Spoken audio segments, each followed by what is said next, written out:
Missed period. Yeah, amenorrhea. Yes. So you have a client that comes into the office and she did a pregnancy test at home and it was positive. So she made an appointment and she comes in and you're interviewing her and she explains to you all her symptoms. And we're basically saying these are presumptive. We're presuming that she's pregnant. Okay, we are presuming that she's pregnant because of what she's explaining to us, what she tells us. Okay, we'll do another pregnancy test in the office. And if it's positive, if there's indeed HCG in her urine, then we're going to say she probably is pregnant. Then we're going to examine her and we'll find some things that give us clues as to, a pregnancy. Okay, what are some things that we might see on the exam?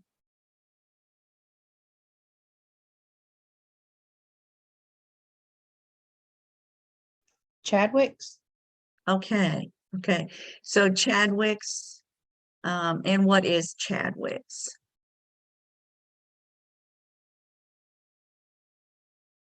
Is that the blue of the cervix, right? Yeah. The during pregnancy, remember, a lot more blood, a lot more vasodilation in the extremities, including the pelvis. So you're going to see a bluish discoloration of the cervix and the vagina. So we're looking at these things and we're saying, yes, you're saying yes to your client, you probably are pregnant because this is what I'm seeing. Positive pregnancy test, Chadwick's, Goodell sign, a soft cervix, allotment. You can actually feel vibration of the fetus, and that's usually not until later on. Hagar sign. The uterine isthmus at the bottom of the uterus, it's soft, and that makes the uterus a little more flimsy. So it tends to fall forward towards her bladder and lay on top of the bladder. So she's going to be urinating more frequently. Okay. How do we tell her for sure she's pregnant? Ultrasound. Okay. And if she's at least 9 weeks along, we can also do what? Fetal heart tones. Yeah, we can use our Doppler and we can hear the fetal heart tones. Good. Nagel's rule, remember, first day of the last menstrual period. Add 7 days, subtract 3 months, and then add a year.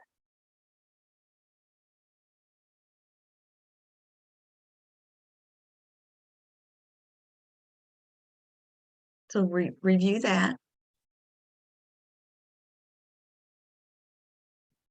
Zygote is the result of fertilization. A zygote, that's a normal zygote, is going to have 2 sets of chromosomes, 2 pairs, right? A pair of 22 chromosomes, and then an either XY or an XX. It begins to multiply and divide and usually takes almost a week, between a week and 10 days, to implant as a blastocyst into the endometrium, which is nice and full of blood. Lots of vascularity there for that zygote or blastocyst to implant and begin development. And day 15 is considered an embryo. So when do we call it a fetus? At what week? What gestational week is it considered a fetus?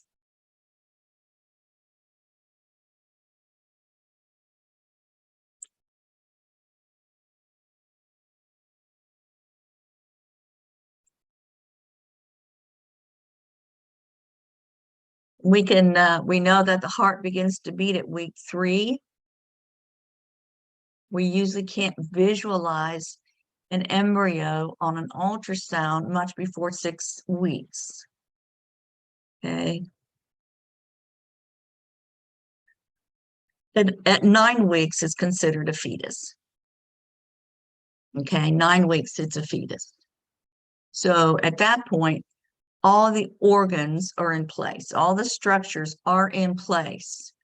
The brain, the heart, lungs, kidneys, intestines, fingers, toes, everything is in place. From that point on, is just maturation of those organs. During the first 8 weeks of a pregnancy is called organogenesis, when the organs are beginning to be developed, okay? This is the most vulnerable time. So any exposure to hyperglycemia, toxins, other disease states is what's going to affect this pregnancy, can cause some congenital malformation. If you have a client that is sick with measles, sick with rubella during organogenesis, then it could very well cause a heart defect in that baby.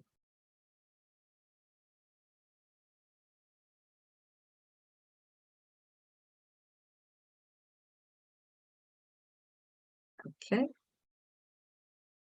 So the structures of pregnancy and their purposes. Why do we need amniotic fluid around a baby? What's it doing?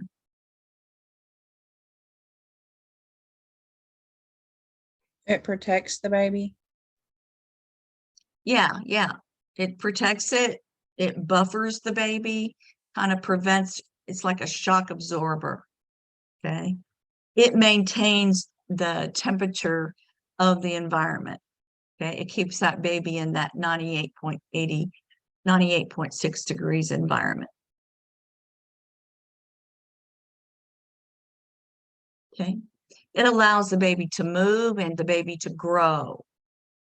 We can use amniotic fluid to test for chromosome abnormalities or neural tube defects. It'll tell us that information. So we can do an amniocentesis and draw that fluid off and send it to the lab. Placenta. The placenta is the most important organ. It's where the gas exchange and the nutrient and waste product exchange takes place. Okay. The health of a placenta usually determines the health of the fetus and the good outcome of a pregnancy. A client that's obese, a client that's diabetic, a client with lupus, a client that with high blood pressure might not have, or a client that smokes, uses unprescribed drugs or street drugs, illicit drugs, might not have a healthy placenta. And an unhealthy placenta can lead to the client will be at risk for preterm baby, preeclampsia, abruption. Okay.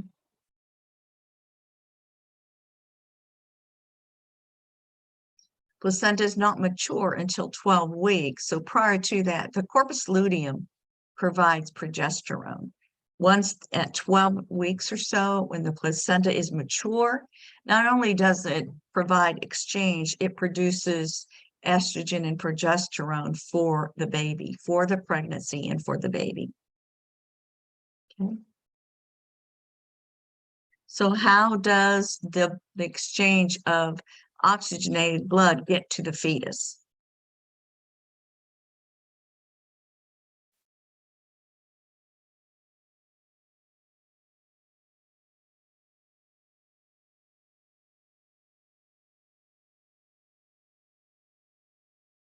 It has to get to the fetus, right? What's the pathway to the fetus? Umbilical. Umbilical cord. Yeah, the umbilical cord. Yeah. Was it too easy? You just didn't want to answer?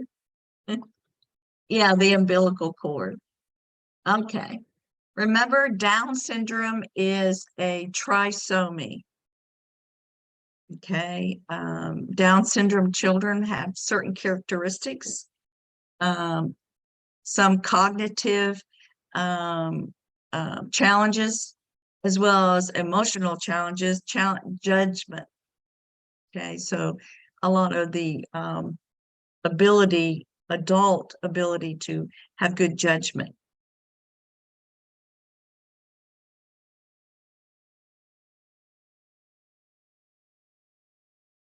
Cardiovascular changes during pregnancy. Remember, blood volume is increased by about 40%. The heart works much harder. Okay, cardiac output, which is the result of how fast the heart rate, how fast the heart beats, plus the volume of the blood, which the stroke volume, and that gives you cardiac output. So a lot more cardiac output. Demands for oxygenation are increased during pregnancy.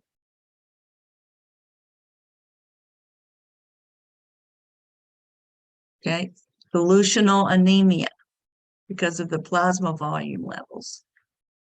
Fibrinogen is one of those coagulation factors that is increased during pregnancy. And some of the other factors of the breakdown of fibrin during pregnancy are lower. So a pregnant woman is at risk for blood clots. So what kinds of things do we want to teach her?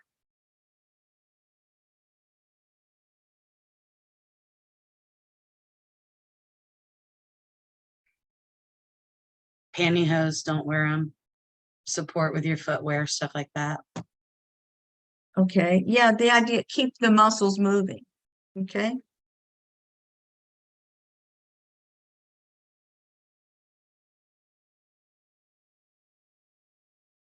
Okay.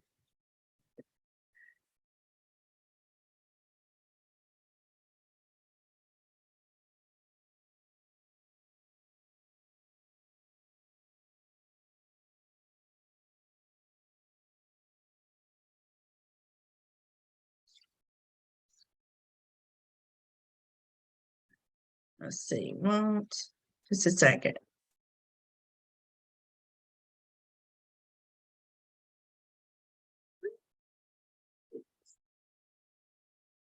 Yes, we want her not to sit in the car for long periods of time. Remember the pelvic congestion, and then if she's sitting with a very gravid belly, that's going to press on those large vessels, which diminishes blood flow in the lower extremities, which puts her at risk for a blood clot. So we want her up and moving. So every couple hours she needs to get out of the car and walk around a little bit, or get up in the airplane and walk around in the airplane. Okay. Pica, indication of iron deficiency anemia, eating things that are not intended to be eaten. Okay. Folic acid, a critical component for fetal growth. So ideally, they take folic acid 400 micrograms a day, 3 months or more before they get pregnant, because it's needed right away to control that neurotube, to close the neurotube. What is it we call it if they have inadequate folic acid and the neurotube doesn't close? What do we call that? Neurotube deficiency, NTD. Yeah, neurotube deficiency, yeah. Defect, yeah. So low birth weight babies, we think of adolescents, don't we? And clients who smoke. Nicotine causes blood vessel constriction. So less blood flow to the placenta, baby doesn't get quite as much nutrients, so they tend to be smaller.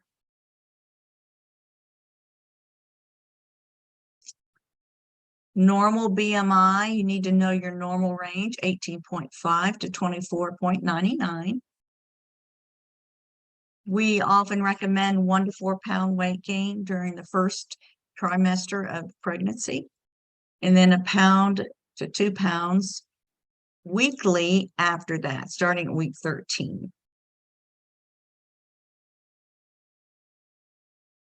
Pyrosis is just heartburn. So why is a pregnant woman more prone to heartburn and constipation during pregnancy? The organs are all pushed up because of the baby, the growth. That might be one reason. What else?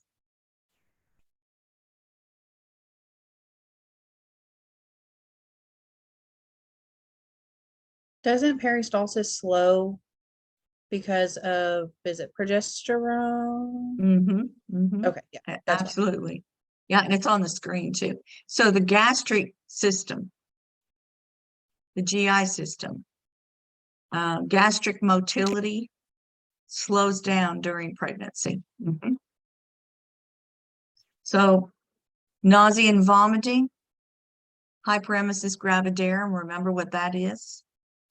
Excessive nausea and vomiting to the point where they develop severe dehydration and hypokalemia, an electrolyte imbalance.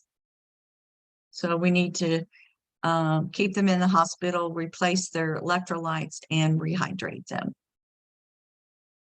What else can we do for these women besides that? When we send them home, what do we want to teach them? Eat bland food, avoid spicy things, saltine crackers before they get up. Yeah, don't let your stomach empty, okay? In other words, eat frequently, smaller meals, okay?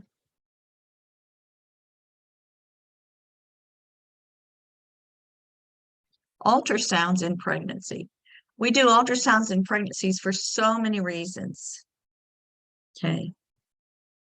The first trimester, we're looking at to verify a pregnancy, okay? Maybe she's bleeding a little bit. She's not having any cramping, but she is bleeding a little bit. We're going to do an ultrasound to see if that pregnancy is still viable. Or maybe she's 12 weeks pregnant and we can't hear fetal heart tones. We're going to do an ultrasound, okay? If she doesn't remember when her last period was, we need to date her pregnancy. So we'll do an ultrasound. Maybe she's obese and we can't find heart tones. We want to make sure the pregnancy is viable. Or maybe we suspect twins or triplets.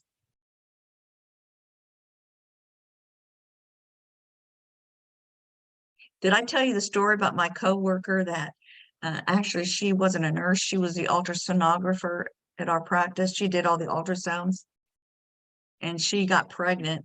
And this is before she was working with me at the clinic. She was working somewhere else. She got pregnant and another ultrasonographer did an ultrasound on her early, like at 16 weeks. She didn't want to wait to 20 weeks. So the ultrasonographer, the other one, did an ultrasound on her and she said, I see 2 babies. She said, no, you see 2 babies? Yes, you're going to have twins. And oh, she was so excited. Then the sonographer said, wait a minute, there's 3 in here. So she actually had 3 triplets, natural triplets, delivered all 3 naturally. Amazing. She was so miserable, so miserable. Second trimester, then we're going to do an ultrasound at 20 weeks, a general anatomical ultrasound, just to double check that all parts are in place and there's no obvious abnormalities. We can also watch for rate of growth during the second trimester and the third trimester. We can look at amniotic fluid levels. The amniotic fluid levels do increase throughout the pregnancy.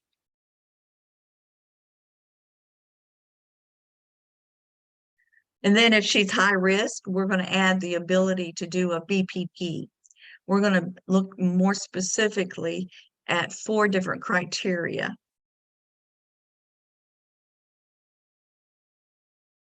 Okay, fetal movements, and that's your BPP, biophysical profile. Fetal movements, we want to see movement, both extremities. We want to see extension and flexion of those extremities. We want to see practice breathing. And then we want to look at the volume of fluid. And then a non-stress test, which tells us what? What do we learn about when we do a non-stress test? Who knows?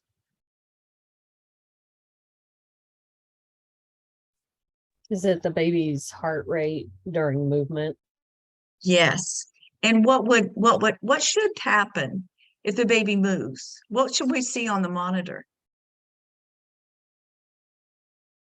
The heart rate go up. Yeah. And that means that the heart is able to provide oxygenation. The placenta is able to provide adequate amounts of oxygenation during fetal movement. So that's what we want. We want a reactive stress test.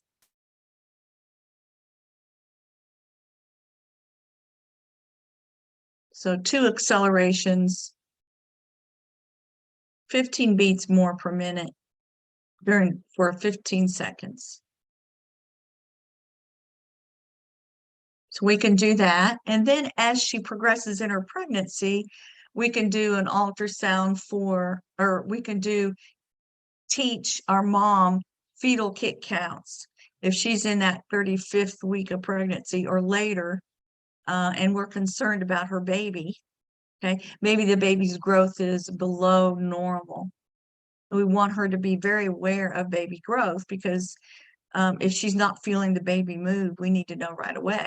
So we're going to teach her about hit counts. 10 movements in 2 hours is good. There's no standard amount.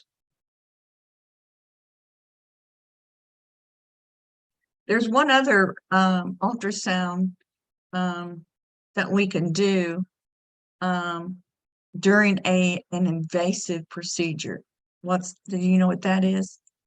What procedure do we do in that 3rd trimester? Or we can do it in the 2nd too, that we need an ultrasound.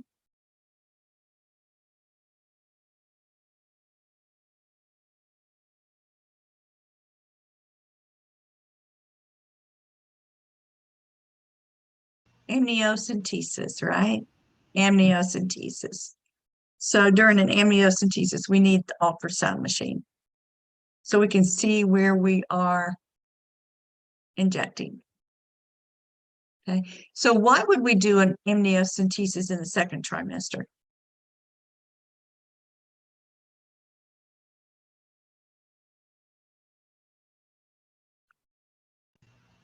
For the AFP?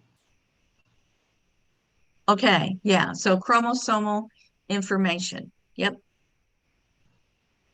Why would we do it later in pregnancy? At week 33, 32, 34.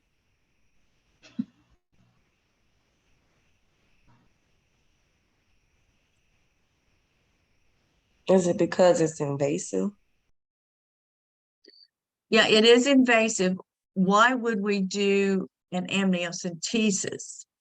I'm sorry, an amniocentesis at week 34.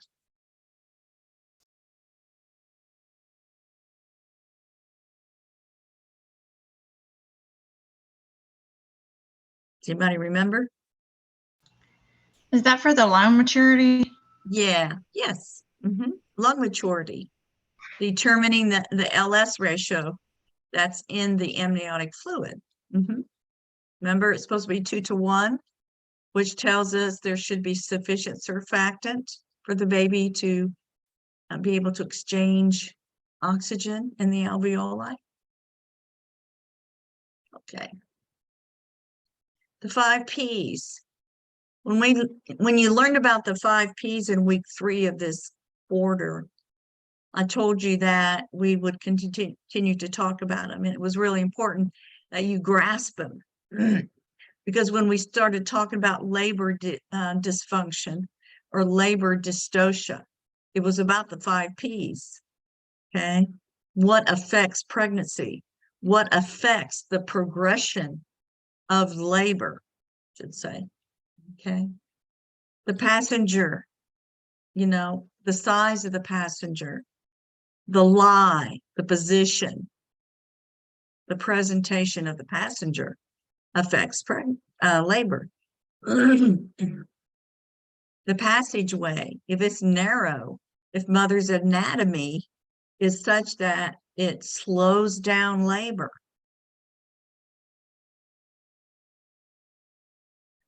The position of the mother, upright position, especially towards when the baby is descending in that second stage of delivery. Squatting upright positions allows gravity to be in, you know, to affect the descent. And then the psychological well-being of the mother. Anxiety makes it worse.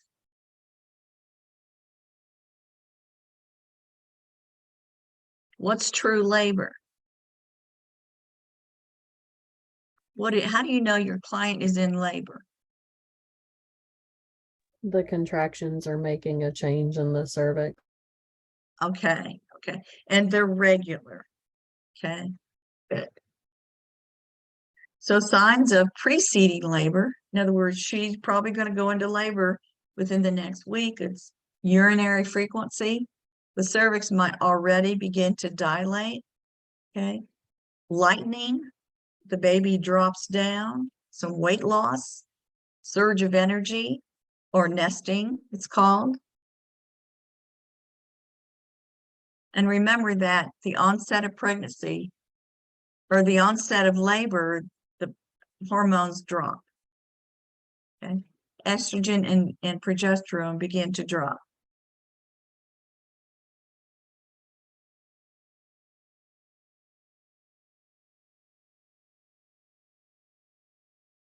Stage 3 is the birth of the placenta.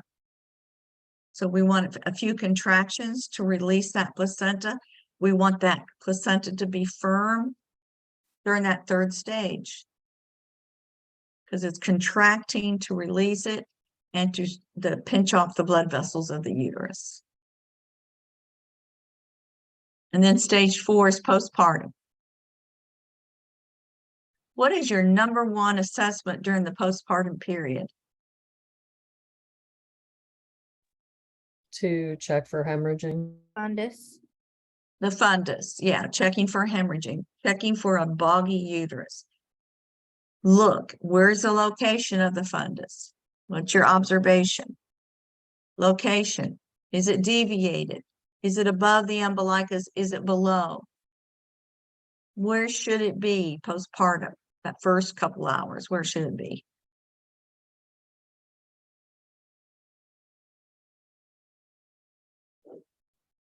At midline or 1 to 2 centimeters below the midline. Below the umbilicus, yeah. Midline, at the umbilicus, or a centimeter or 2 below. Usually a centimeter. It can even be a centimeter above. Okay. This video still works, by the way. I watched it. It's good. So if you want to take some time to watch that, I would recommend it. It goes through the shunts. Okay. And it also tells you, shows you what happens after delivery to those shunts. It's a really excellent video. Okay, so we are in labor again. And we have to monitor baby too. So not only are we assessing mother's contractions, how she's managing the pain, Does she want pain? What about an epidural? That sort of thing. We need to be monitoring the baby. How well is the baby tolerating contractions? Okay. So, veal chop, if you haven't memorized it, I recommend that you memorize it so that you know which, what signs would indicate that the fetus is stressed. Okay, so V and L. V is variable and L is late decelerations. Those are the two fetal heart patterns that indicate the baby's is stressed. It's not getting adequate oxygenation. Something is occurring. Core compression and placental insufficiency. During a contraction, the placenta doesn't get any blood flow, or not much, okay? So therefore, the fetus doesn't either. But as that contraction subsides, as the uterus begins to relax, that placenta should fill back up immediately. It should be reperfused immediately, as well as oxygenated blood getting to the fetus immediately. Okay, so we should not see fetal heart rate decelerations after the contraction is completed. Okay, after the peak of the contraction, we should see no decelerations.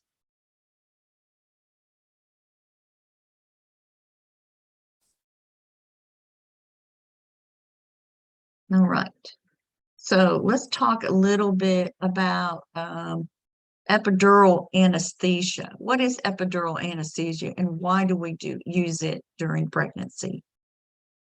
That's a loaded question. What is epidural anesthesia? Let's see, who can I call on? Jay. Why do we do epidural anesthesia? What is it?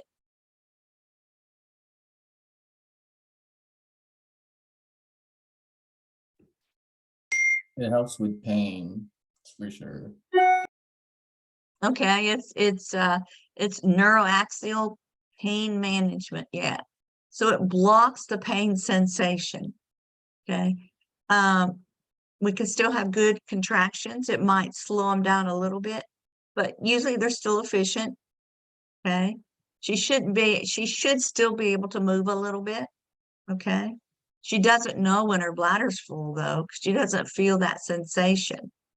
So we need to make sure her bladder's staying empty, either by a Foley catheter or some kind of catheterization. Okay. What's a risk for epidurals?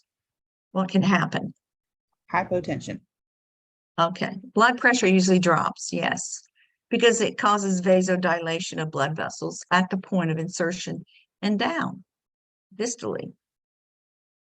So make sure as a nurse, you know what your responsibilities are if your client's getting ready to have an epidural. We need a set of baseline vital signs. Okay, and then monitor that blood pressure. What else do you want to monitor after the epidural for 15 minutes, every 15 minutes for a while?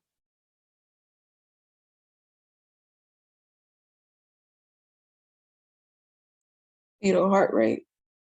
Okay, yeah, we need to watch the fetal heart rate. Yeah. What would happen if mom's blood pressure dropped? What would happen to the fetal heart rate? Gonna drop. Yeah, it's going to drop too. Yeah, some decelerations. Okay. Reassuring fetal heart rate pattern is the same as reactive. You'll see both terms used, reassuring, reactive. Okay.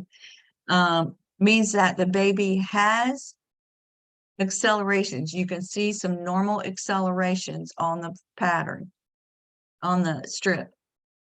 You can see the heart rate has some variability to it, moderate variability. Okay. Baseline rate is between 110 and 159, 160. There are no late decelerations and no variable decelerations. So that's what we want to see. It's reassuring that the fetus is tolerating labor well. Okay.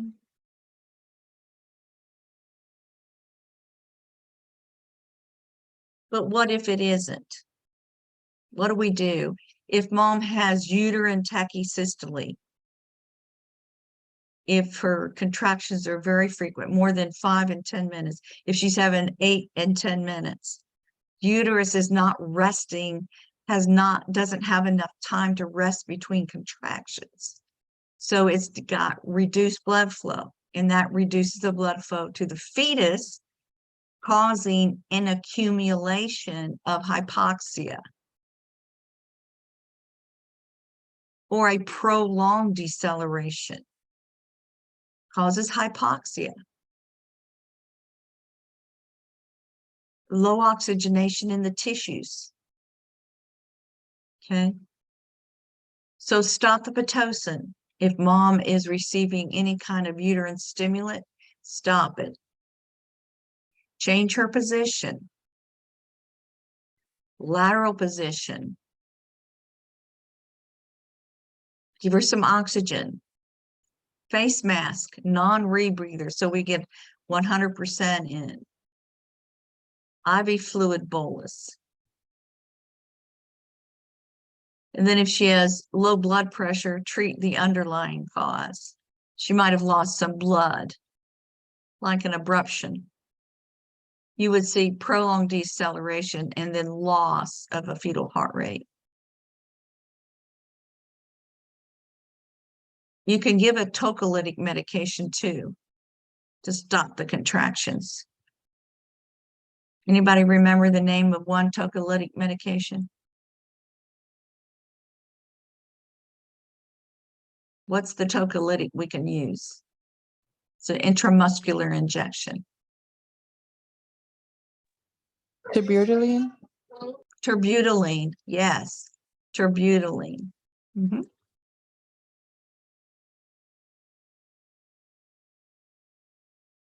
We always want to educate our clients and support and reinforce the value of breastfeeding for mother and baby, right? Prolactin hormone from the anterior pituitary that helps the breast to make milk. Oxytocin is from the posterior pituitary, and it not only causes uterine contractions, it causes the letdown of milk, the milk to be expressed, secreted. Colostrum is the very first product from the breast, and it's a laxative. It helps bilirubin be released from the body by way of stool. It provides some immunoglobulins. If the mother has chosen not to breastfeed or she can't, then we want to reduce any kind of breast stimulation. Okay, ice, cabbage leaves, very well supporting bra for both of them, actually. Okay, engorgement. If she's not breastfeeding and she's gorged, she still has to. We don't want her to pump because that's going to increase milk supply. Okay, so she can take some ibuprofen, bind her breast, ice, and usually by the next day, that engorgement, it's not going to get any worse. It should actually be reduced. Okay. Sore nipples. What can we teach our moms to prevent sore nipples? What's a number one thing? A proper latch. Yeah, a proper latch is exactly right. So we want the baby to get a good grasp of that areola, not just the nipple. And they know how to do that. Okay.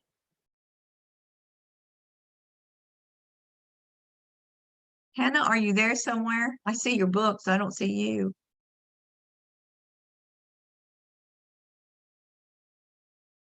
Hannah? Oh, okay. Mastitis. What's mastitis? And what would you be seeing if you suspected mastitis was developing?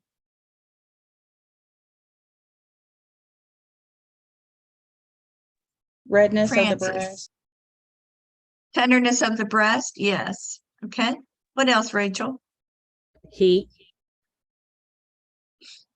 I'm sorry? heat, like warm to the touch. Oh, heat. Okay. Okay, good. Good. What else? Flu-like symptoms. Flu-like symptoms, a fever. Yeah. Some erythema on that breast. So what would you instruct your client to do?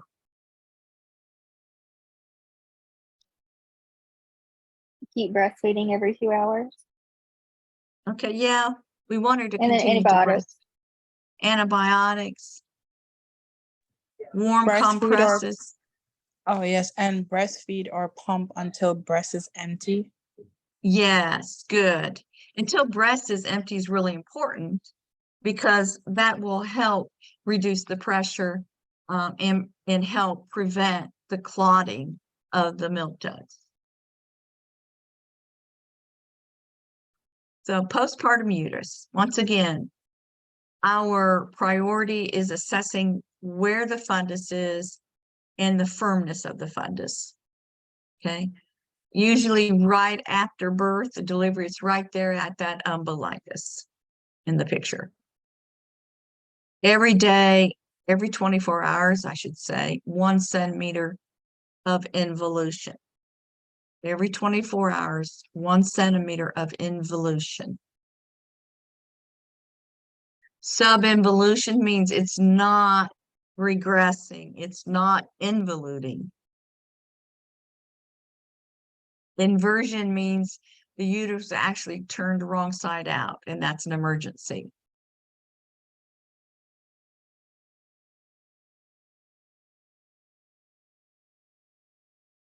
Okay.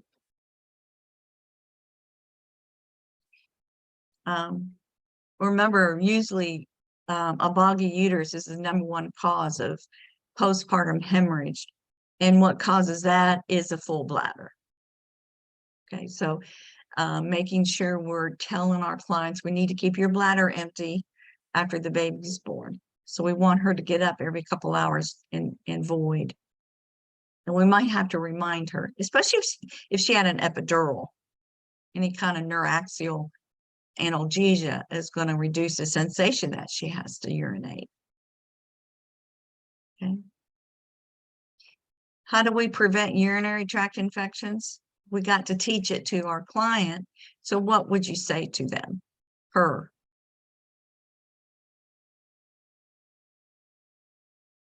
Y'all are so quiet.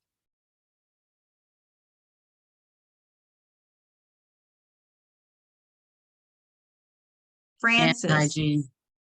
Hand hygiene, #1. Yeah.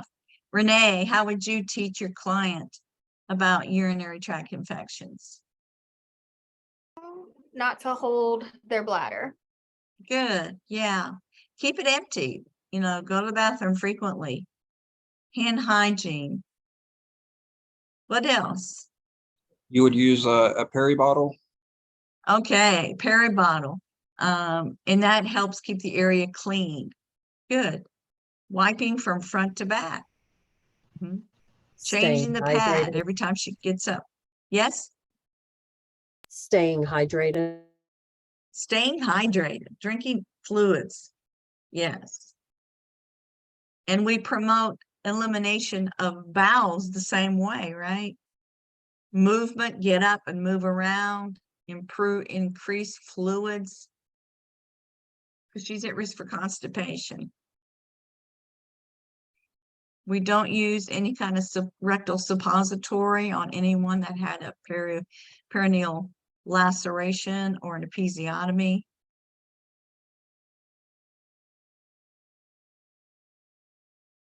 Lochia rubra, remember, is usually the first few days, and then it lightens up to serosa and then alba. So lacerations and hematomas are usually the secondary causes of postpartum hemorrhage. So if you are assessing your client, you go into the room and the uterus is nice and firm, the fundus is contracting well, no signs of bogginess, and yet you notice that her peripad has been saturated in a short amount of time, then you need to consider a laceration or some kind of tear somewhere that's bleeding.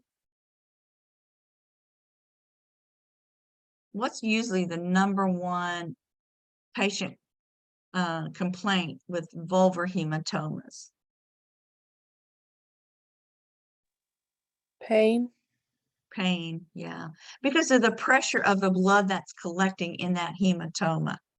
Okay, so this is something you don't do a whole lot about. You can get some ice, but you need to call the provider to let them know.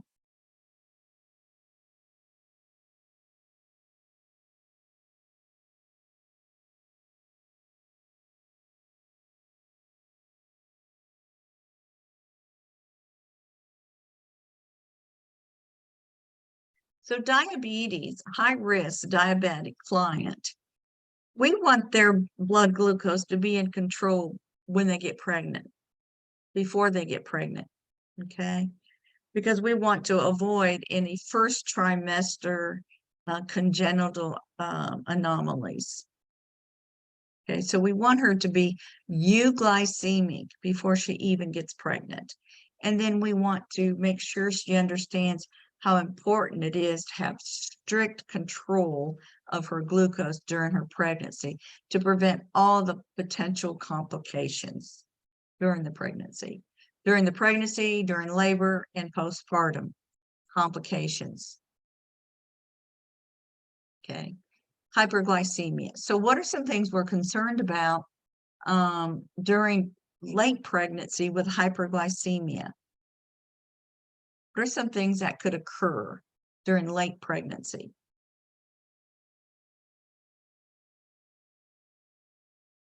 Large babies. Large baby, yeah. You have a client with a baby that's, at 32 weeks, baby's 4,000 grams. That's a large baby. Macrosomia. What else could occur during the late pregnancy, even before labor, if she's hyperglycemic?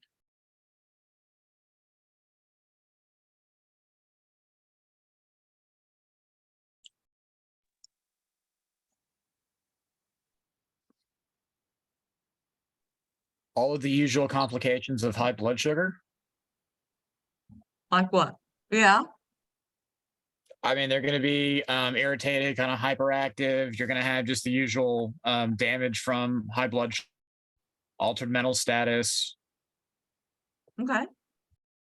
But in specific to pregnancy, she could develop preeclampsia. Okay. She could have a stillborn. Those are two biggies. Okay.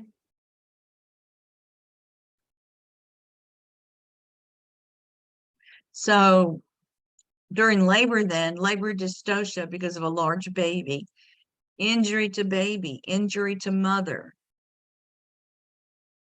postpartum bleeding, neonatal respiratory distress, neonatal hypoglycemia.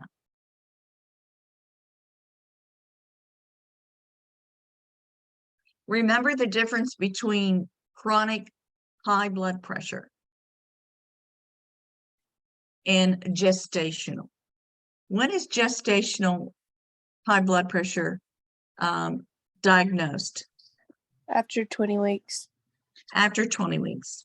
It's called gestational. Yes. So she's going to be at risk for preeclampsia, placental abruption, preterm labor, all those things. Okay.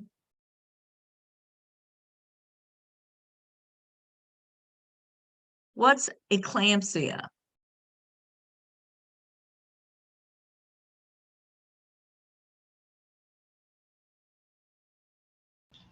She's having seizures. Seizure activity. The onset of seizures. Do we know what causes preeclampsia?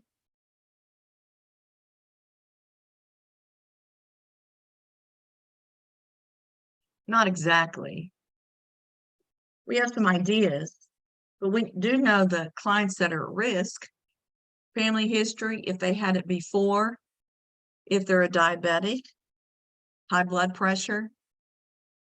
African-American women are at risk for preeclampsia. Obesity. So what is the first sign of preeclampsia usually? The first two signs or symptoms.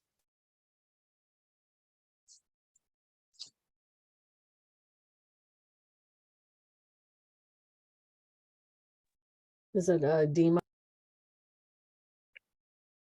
Not very common. Protein in the urine. Protein in the urine. What else? Headache. Headaches. Hypertension, either one of those. High blood pressure. Yeah, she has to have high blood pressure in order to diagnose her. And then usually, yeah, we see headaches and protein in the urine. And then as it progresses, we might begin to see some edema, pulmonary edema, headaches, hyperactive deep tendon reflexes, right? All right. So how do we fix it? What's our management? Magnesium. Magnesium. Magnesium is going to reduce the level of circulating calcium in the brain. It reduces the it actually increases the seizure threshold, so the seizure risk is reduced. Okay. So make sure you know preeclampsia. There's one of your discussions was talking about a diabetic client, a type 2 diabetic. And she was pregnant. And she came in with some signs and symptoms. Some of you didn't recognize her signs of preeclampsia. And you wanted to treat her hyperglycemia. And you weren't thinking pregnancy. You were thinking adult, regular adult, treatment of a hyperglycemia. So you talked about controlling sugar and exercise and all these things, but that's not what the focus was. The focus was there were signs of preeclampsia.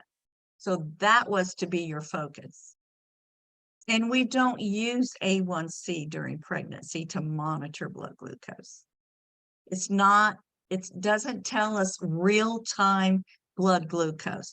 We need to know what she does every day, not the last 3 months. Okay? So, and we don't do glucose tolerance tests on diabetics because we already know they don't tolerate glucose. Okay? I did put some feedback in your discussion post, but if you see signs, if there's high blood pressure and protein, or she's complaining about headache, forget the blood sugar, deal with the magnesium. Deal with the preeclampsia and think about how you manage it then, and that's magnesium.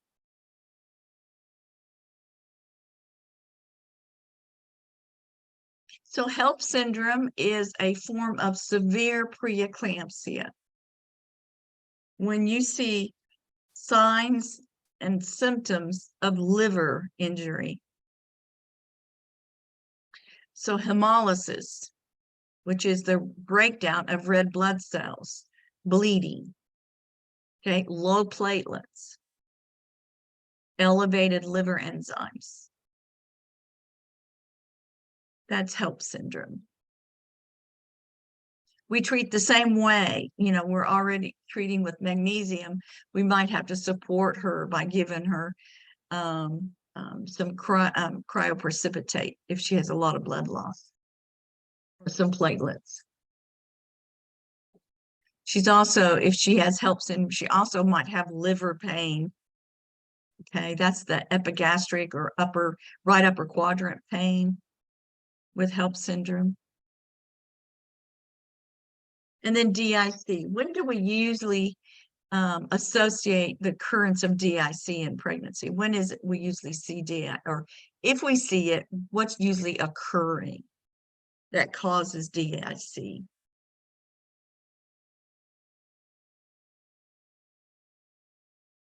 Disseminated intravascular coagulation.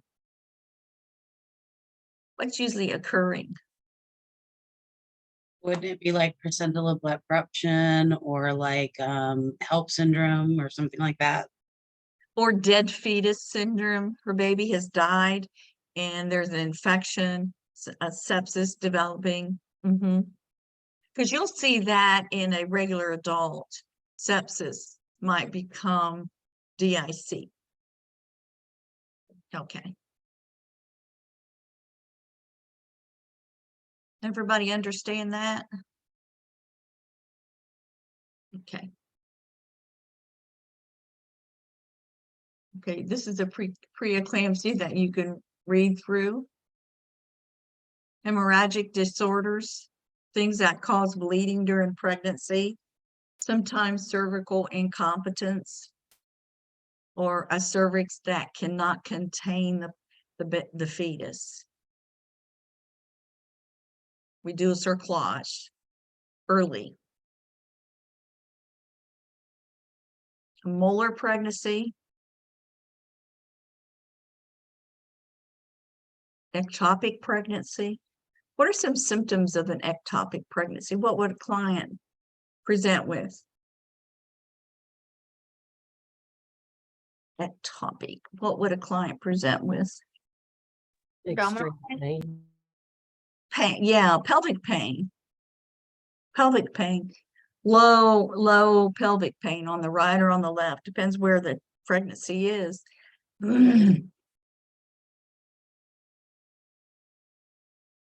How do we treat it? Methotrexate. That's one way. Early, if we can get it early.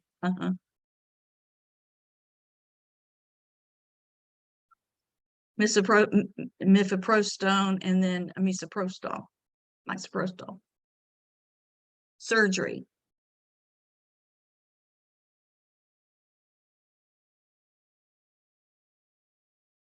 Why don't we take a break? We've been going for a while. Let's break until 35, okay? 4:35 or 3:35. All right.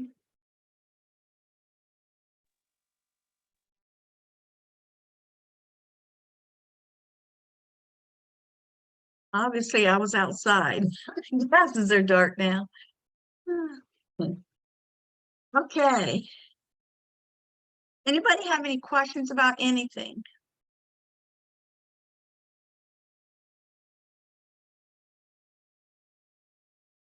Okay.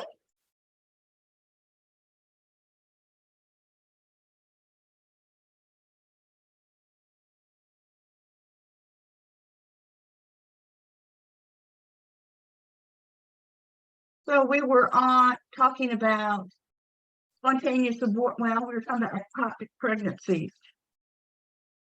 So if you have a client that comes into the office and she's bleeding, you do have to do an ultrasound to make sure she's not having an abortion, a spontaneous abortion. Okay. And we oftentimes will draw an HCG level on her to see where that is. Okay. Placenta previa. What's that? What is placenta previa? And what would would your concerns be? Previa is where the placenta is covering the os. Yeah, It might not be completely covering it, but covering part of the os. So what are some signs? Bright red blood. Okay. So we would again do an ultrasound to see what's going on with the bleeding. It's usually our first choice. So we would monitor that and monitor the baby, make sure the baby still has adequate oxygenation and blood flow. We might do a non-stress test, and we're going to allow the pregnancy to continue as long as the baby is thriving. Okay. Will she be able to deliver vaginally? No, she'll have to have a C-section. Yeah, she'll have to have a C-section, because if we allow her to go into labor, she's going to bleed. The placenta coming first, it's going to cause a lot of bleeding and then reduced blood flow to the fetus. So we can't do that. Placental abruption. The terms accreta, increta, and percreta are talking about the invasion of the placenta deeper into the uterus. Okay, so accreta is the less invasive, increta is more invasive, and the percreta means that those placental blood vessels actually invaded almost into the musculature of the uterus instead of just the endometrial lining. So this is usually situation that we have to do a C-section plus a hysterectomy. We have to remove the uterus because there's no way of separating the placenta from the uterus without excessive blood loss.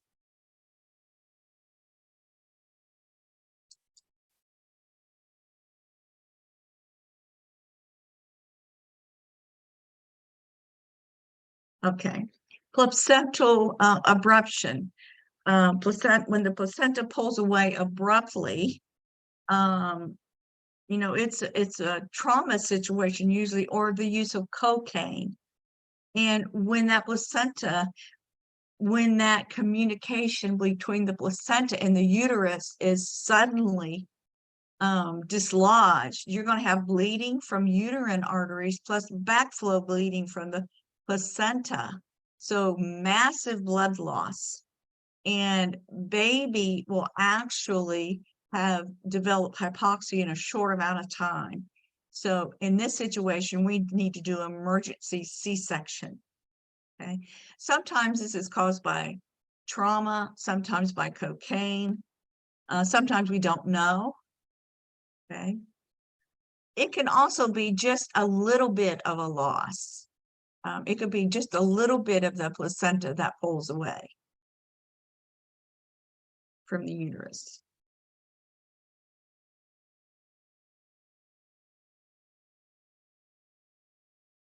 Okay, let's see. Rayford is offline, and so is Janae. I don't see you.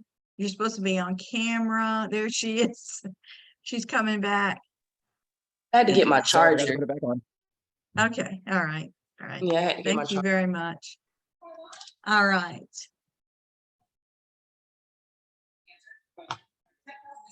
Preterm birth.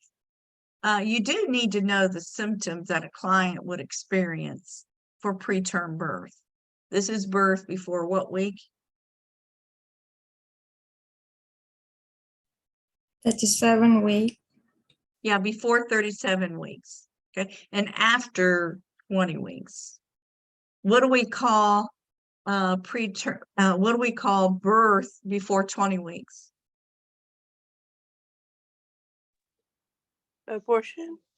Yeah, a spontaneous abortion of the pregnancy. Yes. Okay, so preterm birth, we're worried about not only just the immaturity of the fetus, lungs, neurological immaturity, but we're worried about potential infections. Okay, so there's a lot that we do for an inevitable preterm birth. We're going to certainly keep the mom, monitor her if she has regular contractions. So she's going to present with pelvic pressure and dull back pain, okay, and a tightening of the uterus. Okay, we can attempt to stop the labor using tocolytics. Remember, toco means contraction, and lytic means to stop or to slice. Okay, to stop contractions, we use a tocolytic like terbutaline.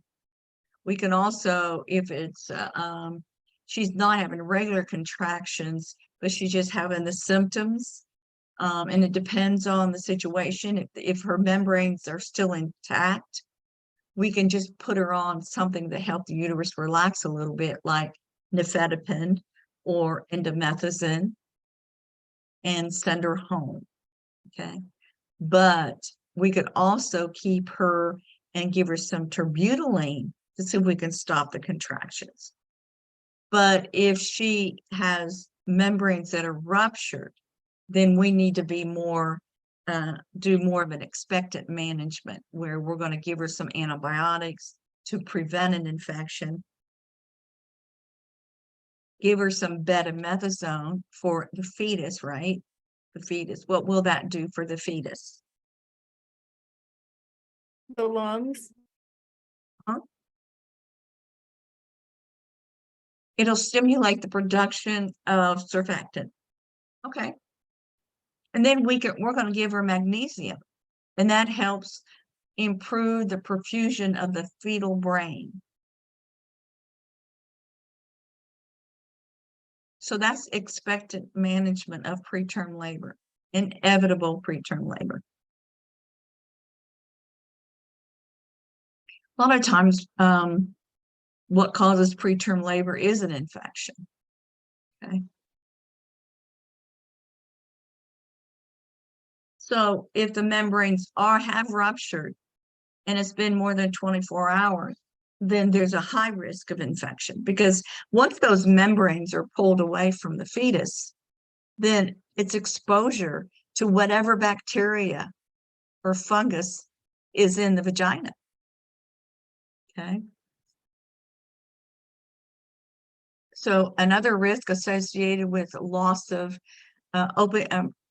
premature rupture of the membranes is the amniotic fluid level drops, and it's easier for the cord to be pulled down ahead of the fetus because of gravity. So cord prolapse can occur.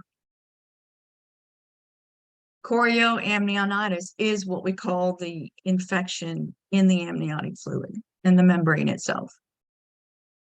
So mother is going to have a fever and maternal and fetal tachycardia. So we're not going to stop labor. We're going to let her continue labor, and we're going to give her some antibiotics. What the outcome of chorioamnionitis for a fetus is pneumonia or meningitis.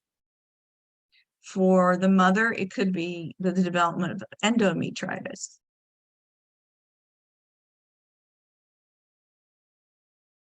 High risk labor has to do with the 5 P's. Okay, so a precipitous labor, a labor that begins and ends within 3 hours. Obesity.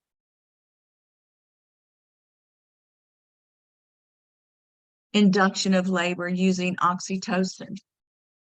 First ripening the cervix, if it's not dilated, with some prostaglandins, and then beginning oxytocin.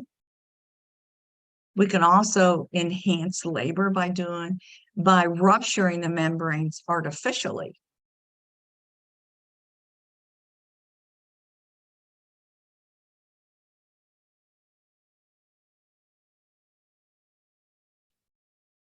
So delivery, high risk delivery, are those labors that need assistance with the delivery itself. In other words, there's dystocia, shoulder dystocia, labor dystocia, of course, failure of descent. We can use vacuum assisted, which is the safest. Okay.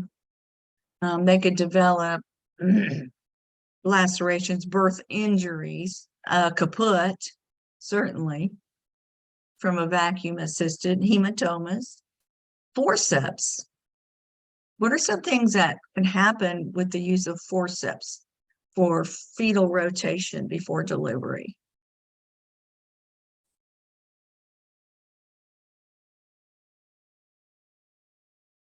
What happens if we use a set of forceps around the baby's jaw to help rotate and descend the baby?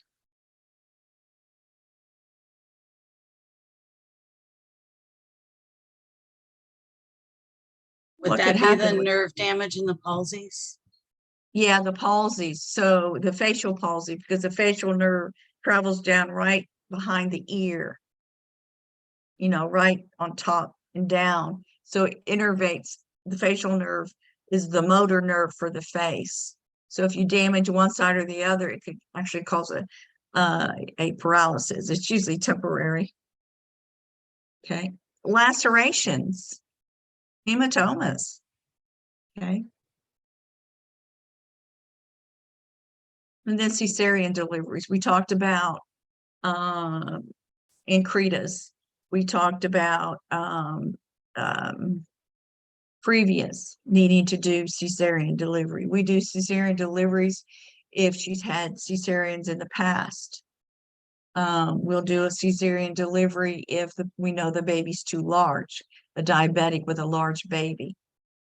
We also will do a cesarean if she has some kind of herpes outbreak on the genitalia, because we don't want to expose that baby to any virus.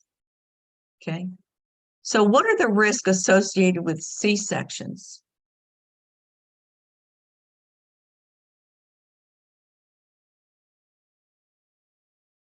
For the mother, it would be bleeding, infection.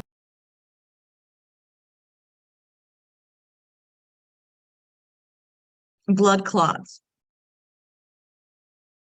And that's true with any major surgery. And what are the risks for the baby for C-section?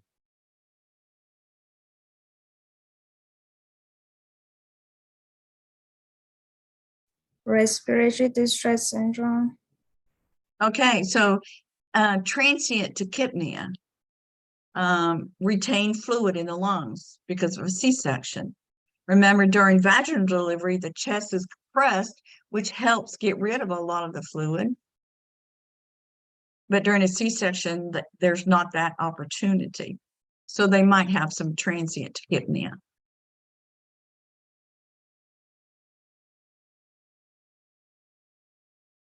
Okay, so shoulder dystocia. When you think, what is the first thing that comes to your mind when I say the word shoulder dystocia? What's the first thing that comes to your mind? Dislocation of the shoulder. Or fracture. Okay. The first thing, somebody else, first thing that comes to your mind. What else can you think of? What do you think of? Large baby. Large baby. Yeah. What else? Shoulders stuck. Shoulder stuck, okay. How about diabetes? Diabetes. Yeah, diabetics. So the shoulder is not necessarily dislocated. It is just stuck, impinged behind that pelvic bone. Okay. And we treat it by doing, how do we treat it? You have to break it. You have to what? Don't you break the clavicle to get it out? No. You Or the push brachial on plexus. the front of the lady's belly, right? There's some maneuver. I'm not for sure what it's called. Okay. Anybody know what position we put mother in? Is it the Trendelburn? It's like the frog, Yes. the It's frog. the Gaskin maneuver where they're on Yeah. all fours. It's where, yeah, that up with their hips flexed and their knees flexed, right? That opens up that pelvis. Okay, and then we use suprapubic pressure, which pushes that shoulder down underneath the pubic arch. And it might cause a clavicle fracture. It might cause a humeral fracture. It might cause a brachial plexus injury. Okay, when we do that procedure, those are the outcomes. Okay, so the baby's on their side. You have to look at the pictures again. The baby's on their side because they're internally rotating, right? They're internally rotating and their shoulder is hung up, and we have to press down on that right above the pubic bone where the shoulder is. Okay, so if we gently push down, it sometimes helps it to slip underneath there. Okay, umbilical cord prolapse. How do you know that's going on? What would be clinical signs of the umbilical cord prolapse? You see the cord first? Yes, but what sometimes there's signs before that. The baby's in distress. How would you know they were in distress? Fetal heart rate? Monitor. And what would you see on the monitor? Isn't that going to be early? So Variable. Variable. Oh, Variable decelerations. Remember, V variable, the cord. Okay, the cord. What would you do? Change position. Change positions. Okay, what kind of position? the Knee to needed. chest. Like, would you put them on their side? Knee chest. If you put them on their side, make sure you elevate that right hip. Because the idea, knee chest would be better. The idea is to get the baby to go back into the uterus so that you can help that baby back inside the uterus. Push baby away from the cord. Okay, don't push on the cord. Okay. And then we have to do emergency C-section. All right. Uterine rupture, it does happen. It's rare, but it does happen. If you have a weak uterus, if there's an infection. Cocaine use. Uterine scars. Scars are weak areas. So if they're stretched during a contract or during pregnancy and then contractions, it can cause a tear.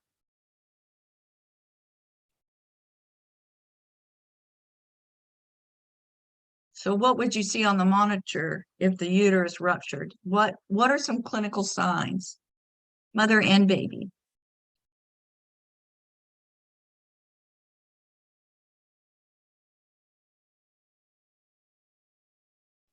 Bleeding? Massive blood loss, I'd say, yeah. What else? Probably low blood pressure. Hypovolemia with this massive blood loss.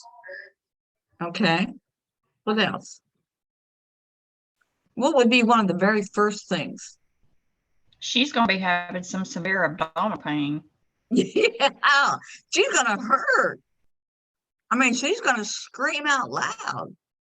That's gonna be your first sign. And then you're gonna see changes in the fetal heart rate. It's gonna plummet. Okay. The fetus could even fall out of the uterus. Okay. It is an emergency. Okay. Postpartum complications, we've talked about postpartum hemorrhage. Know your assessment priorities so that you can anticipate. Know what risk factors your client has that would mean that she's more apt to have postpartum hemorrhage. Know your uterotonics, those drugs that cause the tone of the uterus to be stronger. Uterotonics, drugs that make the uterus contract. What, can somebody name a uterotonic drug? Oxytocin, methamphetamine, Right?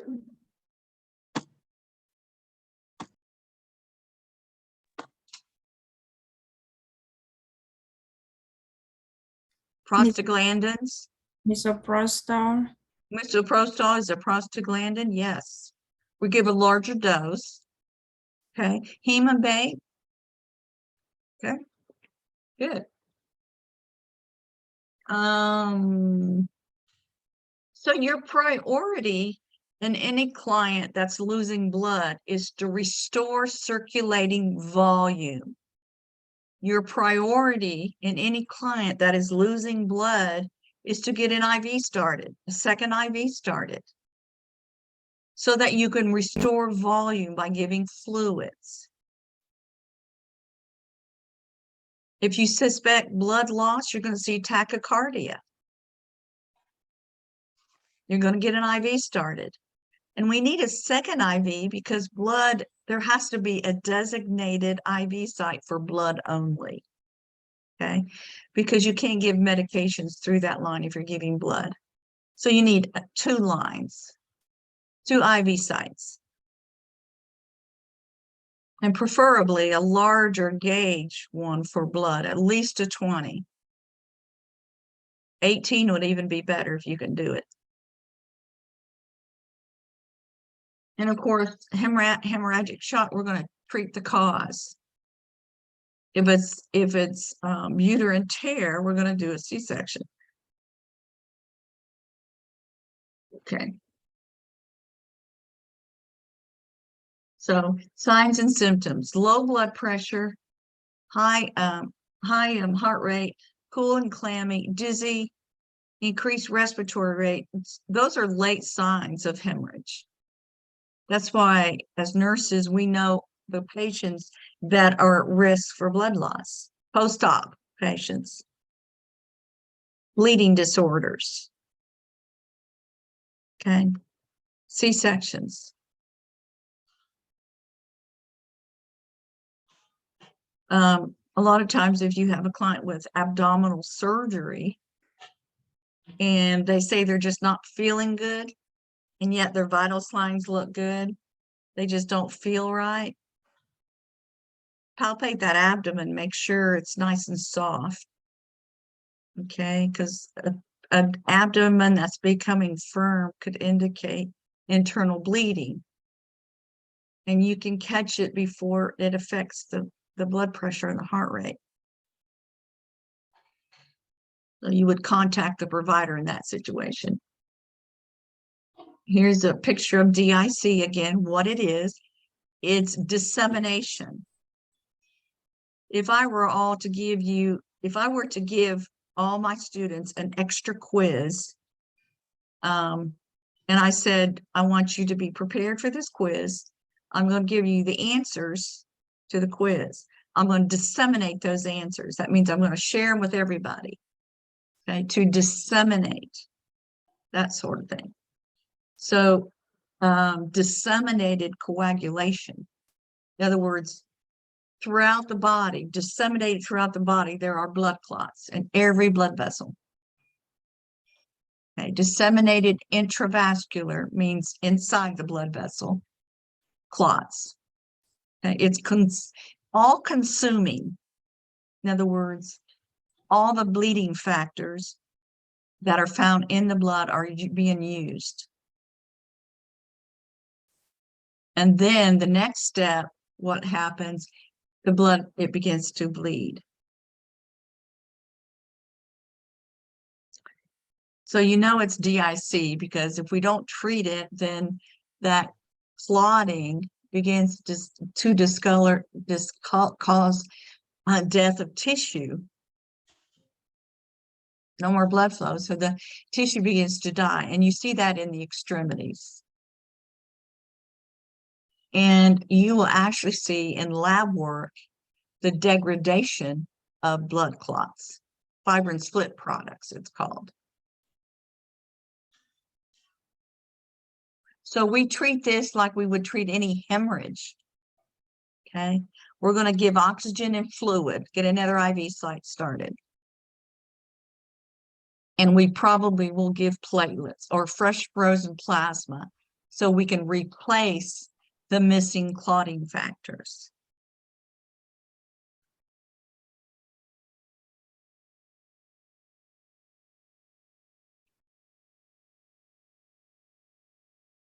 So some clinical signs of DIC, other than signs of shock, would be what? What are some things you would see Like when using your at the, client is what? using at the IV. Yeah, bleeding. You're gonna see bleeding. So where the IV is inserted, the catheter is inserted, gonna be bleeding around there. Where else might you see bleeding? Stool or urine. Yeah, so you might see gross hematuria. In other words, blood in the urine that's visible. Okay. Bleeding in the mucous membranes. Okay. Vaginal bleeding, of course, if it's postpartum. Okay. So some coagulopathies or bleeding disorders, ITP, idiopathic, or it's immune thrombocytopenic purpura, the damage of platelets. Okay, platelet levels are lower than normal with ITP. So if platelet levels are low, you're going to bleed more. So we can treat with steroids to help prevent those platelets from being destroyed. Usually we know these things before labor.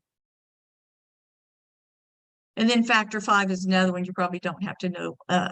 Hypercoagulation. If you have a client with a bleeding disorder, they make clots more easily. We can give a factor 5, we can give enoxaparin or Lovenox, which is a low molecular weight. Heparin.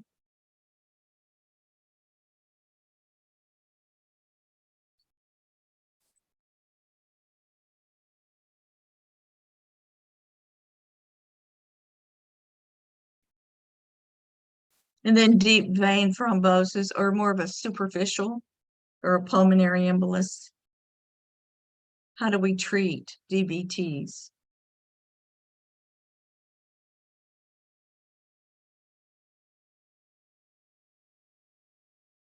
Heparin.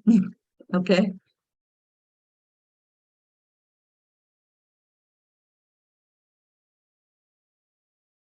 What's the difference between a thrombus and an embolus?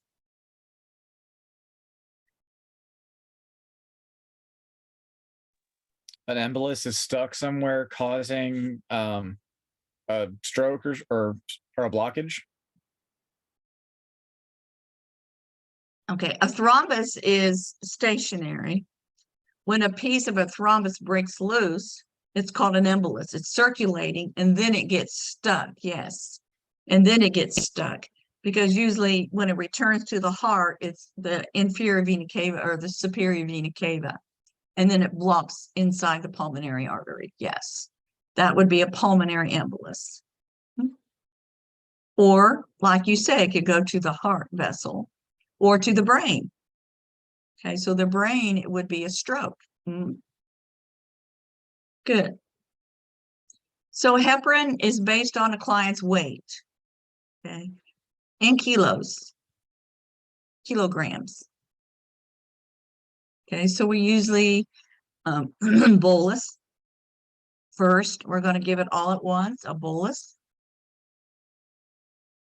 And then we're going to begin an infusion on an hourly basis. So postpartum infections, one of the first signs you're going to see is a fever of 100.4 or higher. It's not uncommon for someone who had surgery, like a C-section or any other kind of surgery, to be a little febrile the day after the procedure. But if it's above 100.4 and it continues for a couple days, then we know there's an infection going on. Okay. So wound infection, it could be a cesarean infection. So this would be like day 2. A urinary tract infection. What other signs are they, or I should say symptoms of a urinary tract infection? Yeah, pain, burning. So dysuria, pain and burning, yes. And then endometritis is the infection of the uterus itself, right? The uterus. If we do not do prophylactic antibiotics prior to an incision to do a surgery, it can lead to postpartum infections. Okay, so for cesarean sections, we usually give them prophylactically. We have it infusing. By the time we do the incision, it's infusing. And Ancef was the most common antibiotic given because it's pretty broad spectrum. And that's dependent on the provider and locality. In other words, if you live in this part of the country, these are the microorganisms we usually see. Okay, so it's based off, the decision is based off of that. So, and then mastitis. We've talked about mastitis already. Postpartum mood disorders. So if you have a client with bipolar disease, a history of bipolar depression, what are you going to watch for in the postpartum period?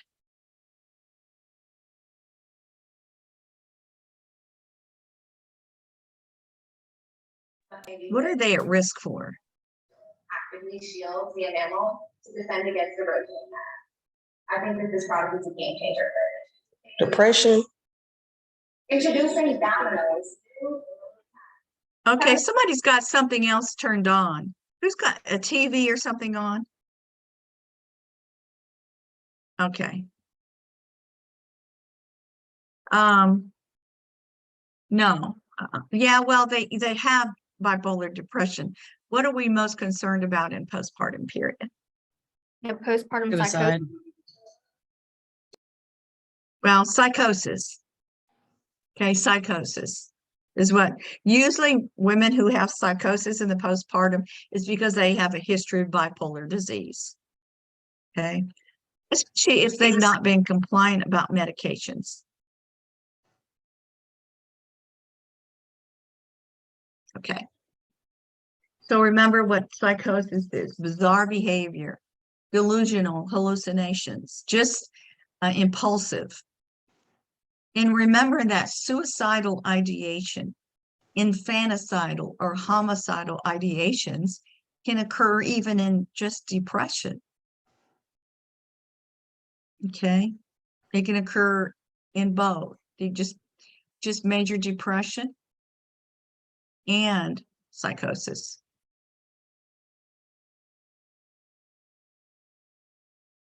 All right, let's talk about our newborn for the last few minutes. So transition to extrauterine life is such a fantastic thing. Pressure changes that stimulate the newborn to take deep breaths. Okay. Respiratory distress. Know the signs and symptoms of respiratory distress. Know the normal rates of respiratory in a newborn. Okay, 30 to 60. Apnea, okay, as long as it's less than 20 seconds. Thermoregulation, skin to skin. Vigorously dry that baby first as you're placing it on mother's chest. So if you chose one or the other on the exam, you got it correct. Okay. We kind of do it simultaneously. We're drying that baby as we're walking to put it on the mother's chest. Okay, skin to skin. Cold stress. Know the modes of heat loss, so you don't allow your baby to lose heat. Because hypoglycemia from metabolic acidosis, hypoglycemia leads to metabolic acidosis, and the baby cannot buffer their own blood. So they're in for some brain damage if we do not prevent cold stress. Okay, hypoglycemia in babies with diabetic mothers, hyperbilirubinemia, especially in the early premature babies, and babies with birth trauma, babies with ABO-RH incompatibility.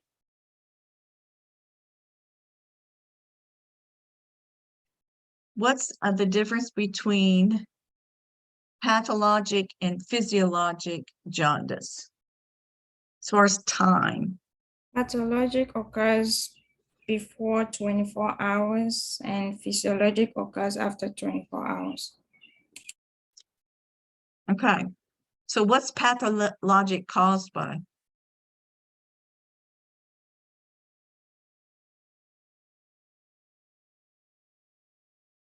Pathologic is caused by the liver. An immature.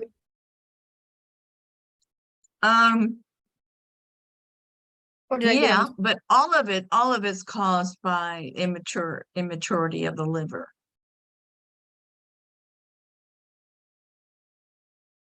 Okay.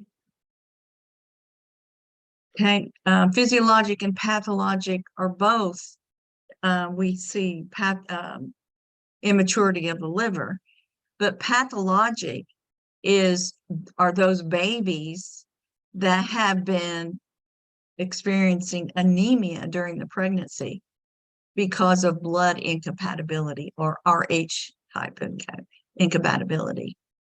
So pathologic is associated with blood incompatibility. Okay, does that make sense to everybody? During the pregnancy, if mother did not receive RhoGAM in the previous pregnancy, and then the current pregnancy, she's got a baby with positive RH, that baby's going to have destruction of those red blood cells and become anemic during the pregnancy. And they don't have hyperbilirubinemia during the pregnancy because mother's liver is getting rid of the bilirubin from the fetus. But once that baby's born, the baby's liver has to take over and it can't stay caught up. Okay, so if they develop jaundice within 24 hours, it means it's from an ABO-RH incompatibility. And if bilirubin levels continue to climb and begin to cause brain damage, it's called connectorus. Connectorus.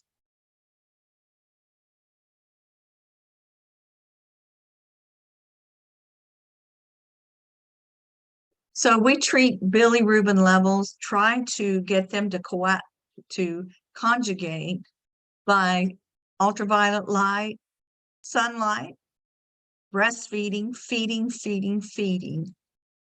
Breastfeeding is really beneficial, especially with that colostrum, because you know bilirubin is released in the feces, in the meconium.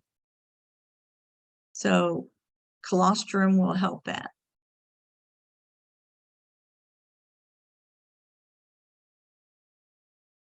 the benefits of breast milk, immunoglobulins, digestive enzymes.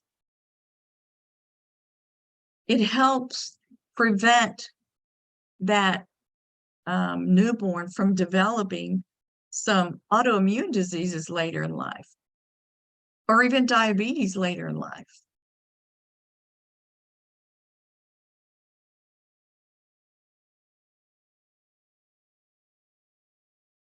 Review the integumentary pictures in your text or in the slides. In the assessment of a newborn, the molding, what's the difference between a caput and the cephalohematoma? Hematoma, no matter where it is on the body, is a collection of soft tissue that's bleeding. Okay, it increases red bilirubin. But for adults who have mature livers, we're able to conjugate that bilirubin. Unless our liver is diseased, like cirrhosis. People with cirrhosis tend to be a little more jaundiced.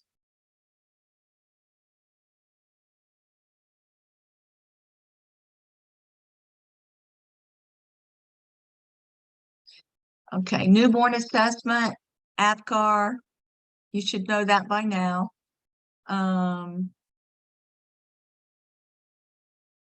Newborn reflexes. Oops.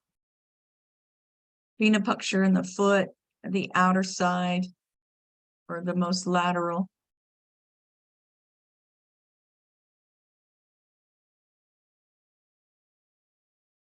Okay, we're running out of time. But that's the last of our slides. Okay. I know that was kind of a dry session. But it's important that you go over all of those and feel comfortable. And I did give you other things to look at as well. Okay. So if you feel like you need to meet with me this week or next week before you take your HESI, you just have to reach out. Just ask me. Okay. And we can zero in on a particular area and go through some things together, help you understand it a little better.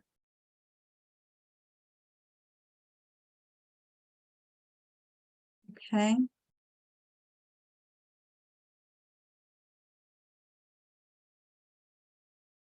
So go ahead and get registered if you're not registered. I know some of you got that done early in the class. That's good. If you need help with that, certainly reach out again. Okay. Any questions?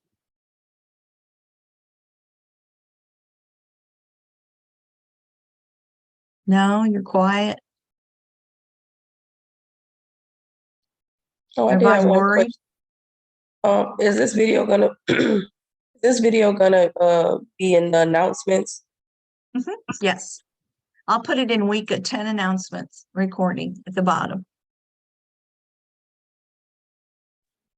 It usually takes about 15 minutes after the recording stops to be ready for me to upload for Canvas. Yes, Cassandra. So next week there would not be like a regular class session. Right, right. What about you week don't- 12? Week 12, you have to meet with me Monday or Tuesday. Okay. So what you need to do is just send me an email when you want to meet Monday or Tuesday. Anytime during the day. Okay, thank you. You're welcome. And so, you know, Tuesday, your remediation is due in week 12. Okay. Anybody want to go ahead and sign up for, here. Monday, the 12th of, let's see, wait a minute. Monday, the 26th or Tuesday, the 27th to meet with me real quick. You need to be finished your remediation when you meet with me. Or not really, not really. You don't have to be finished with it. Can I do Monday the 26th? I can do any time after 12. After 12, so 12:30? Can we do like 1 o'clock? Because I have to drive from the north side over back Yeah, home that's because I fine. work. Yeah. Yeah, I'll put you down. All right. Anybody else? What time? Earlier in the day. Okay, Taylor, how about, you want 10 o'clock? Yep, that's fine. Okay. I want to do Monday 26 in the morning. Whatever time will be okay, but So this, I'm saying Eastern time. So Taylor, that's Eastern at 10 o'clock. Okay. Janae. All right, who's next? Sandra? I can do Monday. Okay, Cassandra and Crystal, Monday, Yes, ma'am. 10:30 Monday. Okay. Cassandra, okay, Is that your time? that's my time. That's Eastern time. Okay, how about you, Crystal? Just whichever time you've got available is fine with me on that day. Okay, I'll put you at 11 Eastern, I can do Monday also. 11:30. Yes, that's good. I'll send you emails to remind you. Thank you. You're welcome. Who else? Can I do Tuesday? Tuesday, yes. What time?